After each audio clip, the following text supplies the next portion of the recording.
तो Donald Trump को आप सुन रहे थे। 47वें राष्ट्रपति बनने के बाद अपने समर्थकों के बीच वो पहुंचे और अपनी खुशी वो जाहिर समर्थकों के साथ करते हुए नजर आए, जहां पर समर्थकों को संबोधित करते हुए इस पूरे क्षण को अब तक का महान राजनीतिक क्षण उन्होंने बताया। साथ ही अपने तमाम वोटर्स को उन्होंने शुक्रिया भी अदा किया। इन सबके बीच इस पूरी खबर पर चर्चा के लिए हमारे साथ खास दो मेहमान जुड़ रहे हैं। संजीव श्रीवास्तव जी हमारे साथ हैं, अश्विनी सिवाच जी विदेश मामलों के जानकार। आप दोनों का न्यूज नेशन पर बहुत स्वागत है। संजीव जी, सबसे पहले शुरुआत मैं आपके साथ करना चाहूंगी। इतिहास का सबसे महान राजनीतिक क्षण डोनाल्ड ट्रंप ने इसे बता दिया, आप इस जीत को कैसे देख रहे हैं? जी देखिए, यूनाइटेड स्टेट्स ऑफ अमेरिका में डोनाल्ड ट्रंप का एक बार फिर से व्हाइट हाउस में आना एक बेहद महत्वपूर्ण घटना है। और उनका व्हाइट हाउस में आना अमेरिका की जो घरेलू राजनीति है और अमेरिका की जो वैदेशिक जो उसकी नीतियां हैं उसको गहरे तरीके से प्रभावित करने जा रहा है। उसमें वो बड़े बदलाव लाएगा, ये स्पष्ट रूप से दिखता है।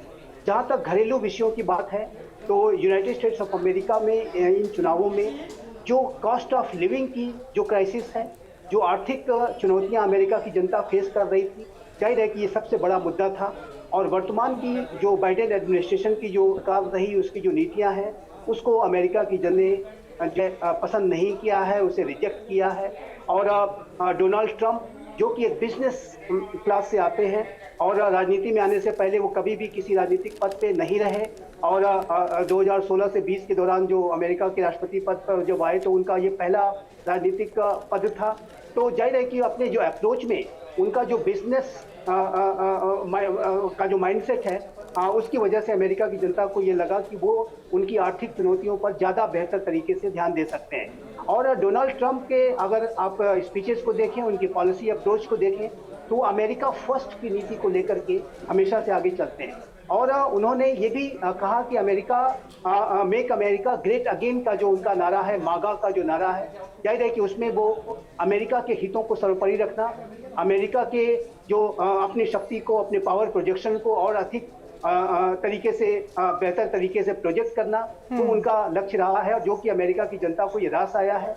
अमेरिका की जनता जाहिर है कि बदलाव चाहती थी और ये बदलाव जो है उन्होंने अमेरिका की जनता ने अंदाज दिया है। बिल्कुल, ये बदलाव साफ तौर पर देखने को मिला। अश्विनी जी भी हमारे साथ हैं। अश्विनी जी, ये जो पूरा अमेरिका का चुनाव रहा, भारत के कई वर्गों पर इसका जो असर है वो साफ तौर पर देखने को मिला। अब जब डोनाल्ड ट्रंप जीत चुके हैं और राष्ट्रपति अमेरिका के 47वें बने हैं, भारत के लिए ये कितना फायदेमंद हो सकता है? अश्विनी जी, आवाज मिल रही है?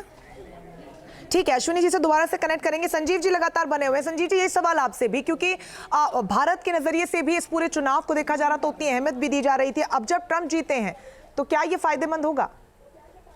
देखिए, भारत और अमेरिका के संदर्भ में मैं ये कहूंगा कि चाहे वो कोई भी चुनाव जीतता, चाहे वो डोनाल्ड ट्रंप आज जीते हैं, यदि कमला हैरिस भी जीती होती तो वो भी भारत के और अमेरिका के संबंधों को बढ़ाने के लिए ही कार्य करती। भारत और अमेरिका के संबंधों में जो लगातार प्रगति और विकास हो रहा है वो बदस्तूर जारी रहता, चाहे कोई भी होता। और डोनाल्ड ट्रंप अब आए हैं तो जाहिर है कि उनका एक विशेष वर्किंग स्टाइल है।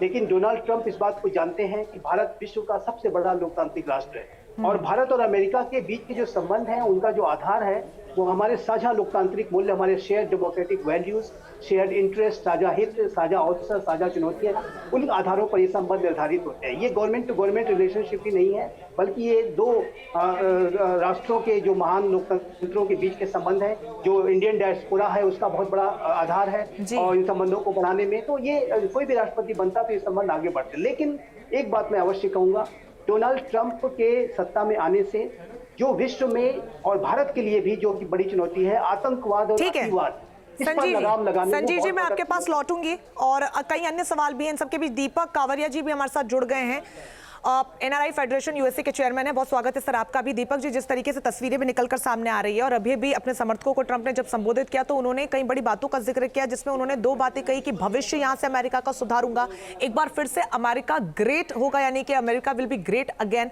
और तीसरा स्टेटमेंट उन्होंने दिया कि बॉर्डर्स को मैं सुरक्षित करूंगा। इससे क्या समझे कि जो बाइडेन सरकार थी उनके राज में ये परिस्थितियां जो थी वो ज्यादा सुरक्षित नहीं थी? बिल्कुल सही है, और यही चुनाव का अमेरिका में इलेक्शंस का सबसे बड़ा मुद्दा था।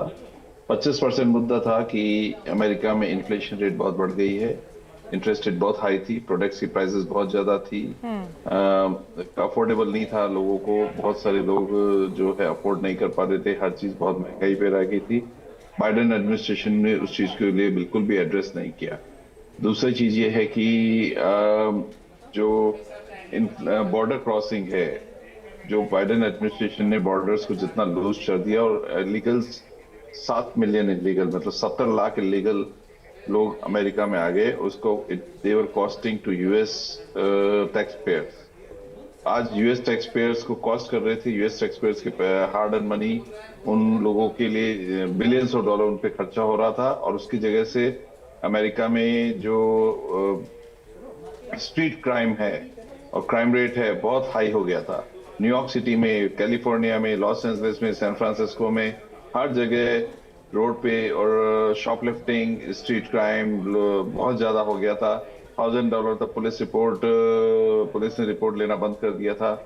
बहुत सारी चीजें, और उससे काफी बिजनेसेस को हर जगह इफेक्ट हुआ है, पूरे कंट्री में इफेक्ट हुआ है।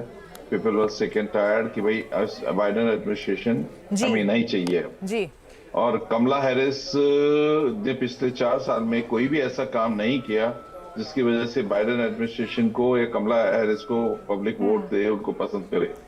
बिल्कुल दीपक जी, शायद और यही वजह रही, यही इसका खामियाजा यहाँ पर कमला हैरिस को भुगतना पड़ा है, और शायद यही वजह रही कि एक बार फिर से सत्ता में डोनाल्ड ट्रंप आए हैं। दीपक जी, संजीव जी, आप बने रहिए हमारे साथ।